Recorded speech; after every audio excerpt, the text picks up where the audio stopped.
Hello, all GATE aspirants out there. Today we are going to cover a very interesting and very easy session in GATE exams, which is the General Aptitude session. So this session gives you a 15 marks. So this is not only applicable for electronic branches, but it is also applicable for all other branches. So all of you guys get prepared with the General Aptitude session in this video.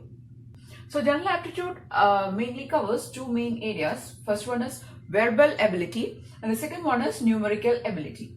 In the verbal ability, there is English grammar, sentence completion, verbal analogies, word groups, instructions, verbal deduction and critical reasoning. So this is based on verbal ability of the candidate.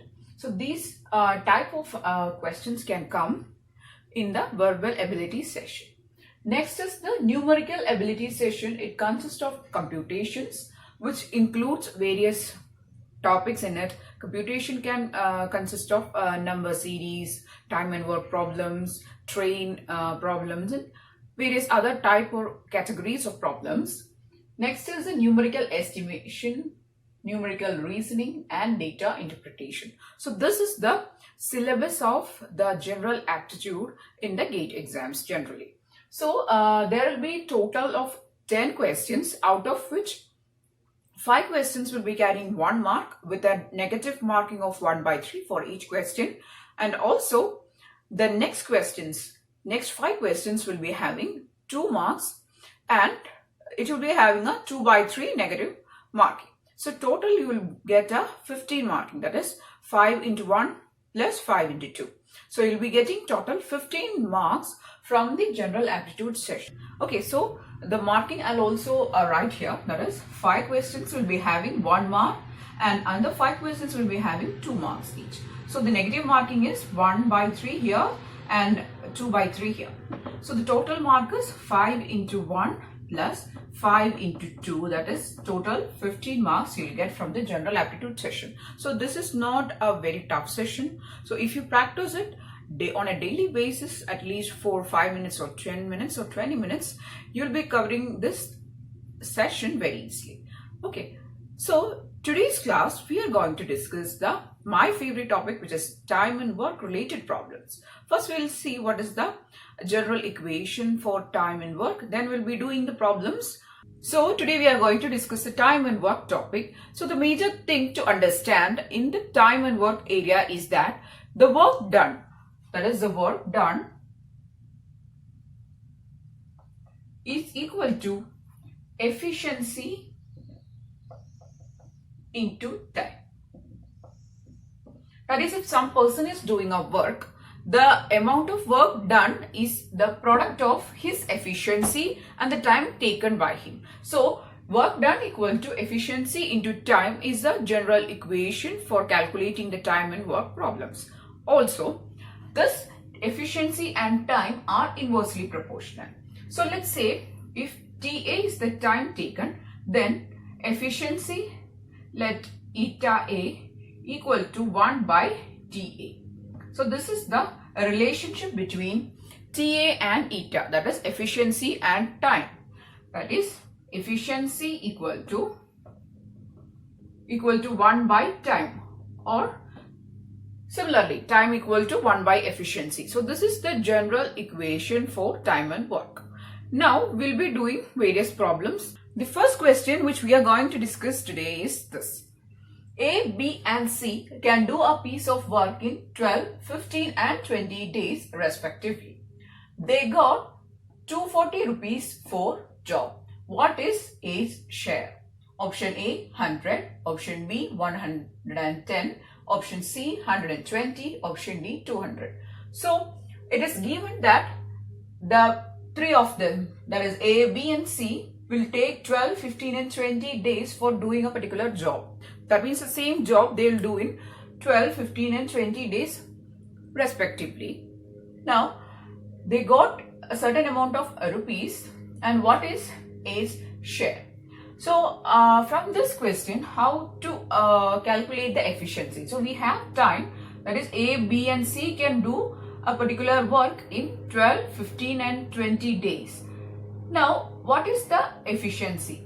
So from the time itself, we can understand A is more efficient because A is taking only 12 days to do a particular job, whereas B is taking 15 days and C is taking 20 days. So the less time is for A. So we have already discussed the efficiency is equal to 1 by 10.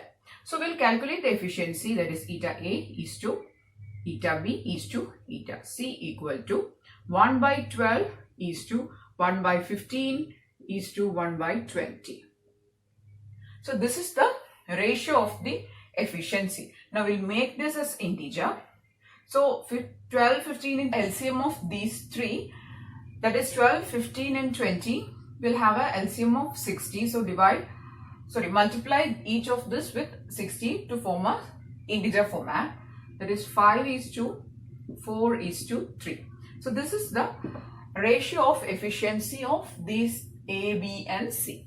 Now the amount of money they got for a particular job will be divided based on their efficiency, not based on the time but based on the efficiency. That is, who is more efficient, that person will be getting more money.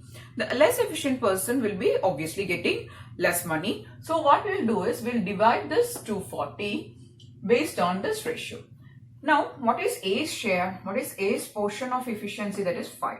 So 5 by 5 plus 4 plus 3 will be a denominator.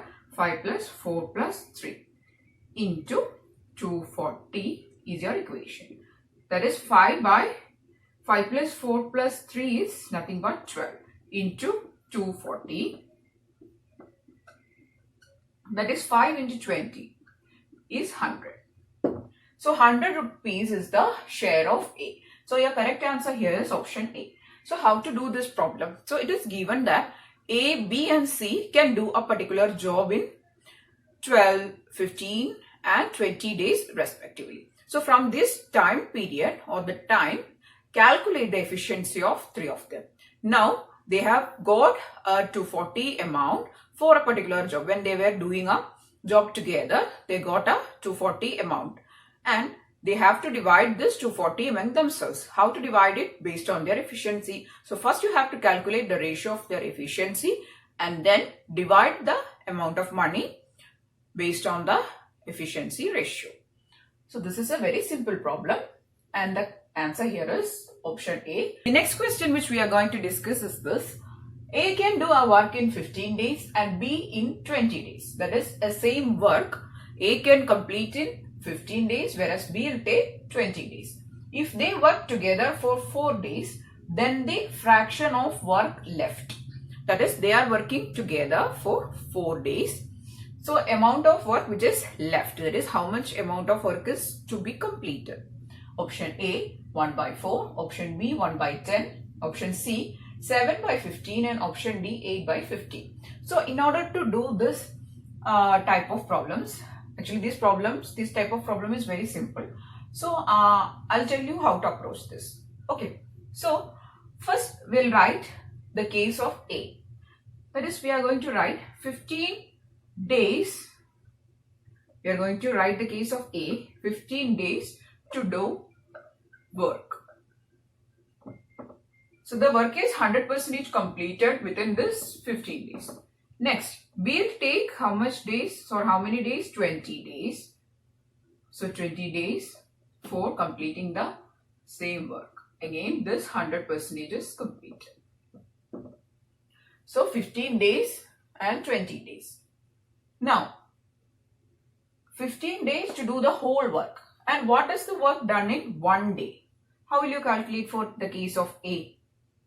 So I'll write it again. For the case of A, in 1 day, out of this 100%, how much will be done? It is 1 by 15%, or 1 by 15th of the work is only done. Okay. Again, for the case of B, 1 day, take this 20 here because the total work is done, right? So 1 by 20th of the work is done. So for the case of A and for the case of B, for A, in 1 day, A will do only 1 by 15th of the total work, and B in one day will be doing 1/20th of the total work. Now we will be calculating the total amount of the work done in one day when A and B will be working together. How to find this? By taking the sum of these two. That is, in one day A can do this much of work, and in one day B can do this much of work. And if they are together, working together, this total amount of work will be done.